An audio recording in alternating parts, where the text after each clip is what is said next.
دیکھیے بر عظیم پاک و ہند کے ضمن میں سب سے پہلے تو دو بدقسمتیوں کو نوٹ کر لیجیے۔ پہلی بدقسمتی یہ کہ یہ بر عظیم دور نبوت کی سعادتوں سے محروم رہا۔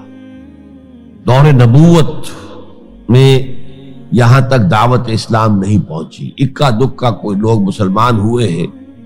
مالابار کا کوئی راجہ تھا جس نے شق القمر کا معجزہ اپنی آنکھوں سے دیکھا تھا، اسے جب معلوم ہوا یہ تو اصل میں ایک عرب میں پیدا ہونے والے رسول کی انگلی کے اشارے سے ہوا تھا، تو وہ ایمان لے آیا۔ لیکن یہ آئسولیٹڈ واقعات ہیں۔ بحیثیت مجموعی بر عظیم پاک و ہند دور نبوت کی برکات سے محروم رہا۔ پھر یہ کہ دور خلافت راشدہ کی برکات سے بھی محروم رہا۔ یہاں اسلام کسی قابل ذکر حیثیت میں آیا ہے دور بنی امیہ میں،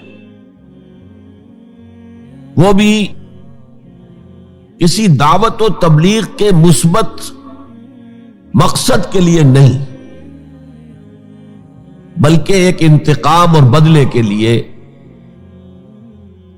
کہ کچھ مسلمان تاجروں کا ایک بحری قافلہ جو سرندیپ سے لنکا سے جا رہا تھا عرب کی طرف، اسے یہاں کراچی کے قریب، اسے یہاں کے سندھی ڈاکوؤں نے لوٹ لیا۔ اس پر مطالبہ آیا اسلامی مسلمان حکومت کی طرف سے، وہ ملوکیت تھی۔ اب وہ اسلامی حکومت اس معنی میں نہیں رہی تھی جس معنی میں کہ خلافت راشدہ اسلامی حکومت تھی کہ جو قیدی ہے تمہارے پاس رہا کرو اور کمپنسیٹ کرو جو بھی نقصان یہاں ان مسلمان تاجروں کا ہوا ہے۔ جب اس کے جواب میں بالکل منفی رد عمل موصول ہوا تو پھر چڑھائی کا فیصلہ کیا گیا، گویا کہ یہ ایک سزا دینے کی ایک مہم تھی۔ بہرحال اس وقت جو اسلام یہاں آیا تھا اس کے کریکٹرز اس اسلام سے کچھ مختلف تھے جو بعد میں یہاں آیا۔ وہ اسلام جو محمد ابن قاسم کی سرکردگی میں سندھ میں آیا اور سندھ سے آگے بڑھ کر ملتان بلکہ موجودہ پاکستان کے تقریباً پورے نصف علاقے تک پہنچ گیا تھا، فٹ ہلز آف کشمیر تک، یہ اسلام خالص عربی اسلام تھا۔ ملوکیت تو آ گئی تھی لیکن بدویت اور عربیت جو ہے اس کی چھاپ اس پر ابھی گہری تھی۔ اور اس اسلام میں نہ ابھی فرقے تھے، نہ مسلک تھے، نہ حنفی، نہ مالکی، نہ شافعی، نہ حنبلی، نہ عقائد کے بارے میں بحثیں شروع ہوئی تھیں، علم کلام کی بحثیں ہوئی تھی، نہ ابھی یونانی فلسفے اور منطق کا حملہ ہوا تھا، ابھی کچھ نہیں تھا۔ سادہ اسلام، اسلام اپنی اصل سادگی پر برقرار تھا، چنانچہ اس کی قوت تسخیر بڑی زبردست ثابت ہوئی۔ اور خاص طور پر محمد ابن قاسم جو نوجوان 17-18 برس کا نوجوان اور نہایت نیک اور پاک باز، سندھ کے ہندوؤں نے جو اپنی ایک روایت ہے کہ اس طرح کا آدمی تو کوئی اوتار ہی ہو سکتا ہے، فارسی میں بھی کہا جاتا ہے کہ در جوانی توبہ کردن شیوہ پیغمبری است، جوانی کے اس عمر میں بھی کوئی شخص پاک زندگی گزار رہا ہو تو یہ تو پیغمبروں کا طریقہ ہے۔ اور ہندوستان میں تصور پیغمبروں کا نہیں تھا، اوتاروں کا تھا، تو اسے بھی ایک اوتار سمجھ کر اس کی مورتیاں تراش کر مندروں میں رکھ لی گئیں اور ان کو پوجا جانے لگا۔ یہی چیز اس کے لیے خطرے کا سبب بن گئی، کیونکہ اب بیک ہوم اسلام کا جو اصل گھر تھا عرب، اس میں ملوکیت آ چکی تھی،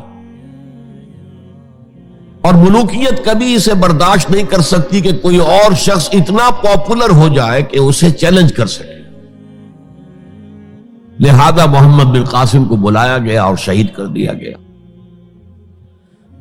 اب اس کے بعد ظاہر بات ہے کہ وہ اسلام ریسیڈ کرنا شروع ہوا، واپس آنا شروع ہوا، اس کے کچھ اثرات اس علاقے میں رہ گئے، لیکن اسلام کی واپسی ہو گئی۔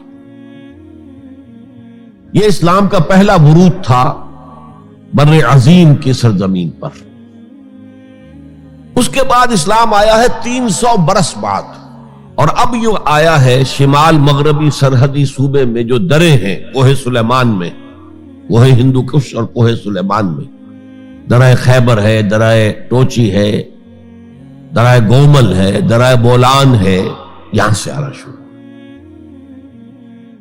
اس اسلام کی خصوصیات کچھ اور تھی۔ ان 300 سالوں میں فقہی مسالک بھی پیدا ہو چکے تھے، حنفی، مالکی، شافعی، حنبلی، ان کے درمیان اختلافات بھی تھے، بحثیں بھی تھیں، مناظرے بھی تھے۔ دوسرے ایک خاص جو ہے تصوف کا فن جو ہے وہ بہت ترقی کر چکا تھا، اور اس میں اکثر و بیشتر وحدت الوجود کا تصور اس کی بنیاد میں موجود تھا۔ تیسری بات یہ نوٹ کیجئے کہ یہاں جو لوگ آئے وہ سب حنفی تھے، اور یہ ترک قبائل ہی تھے در حقیقت، اور ترکوں میں سے بھی غلام لوگ تھے، اسی لیے پہلا خاندان مسلمانوں کا یہاں خاندان غلاماں کہلاتا ہے۔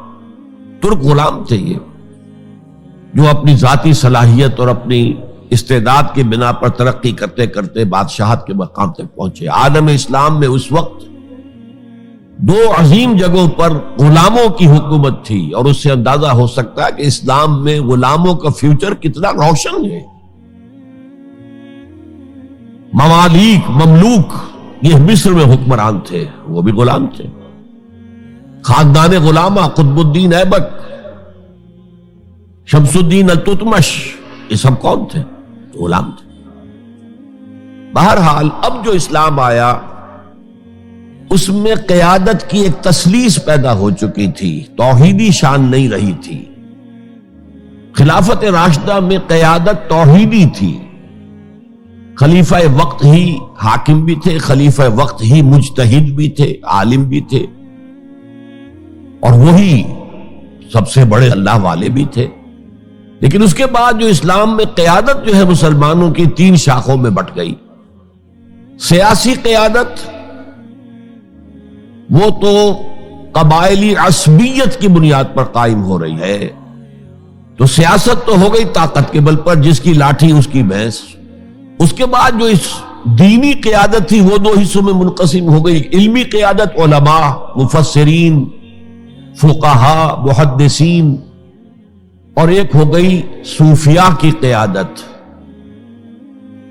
تو یہ تھی کیفیت جس میں کہ بر عظیم پاک و ہند میں اسلام وارد ہوا ہے پہلے ورود کے 300 برس بعد۔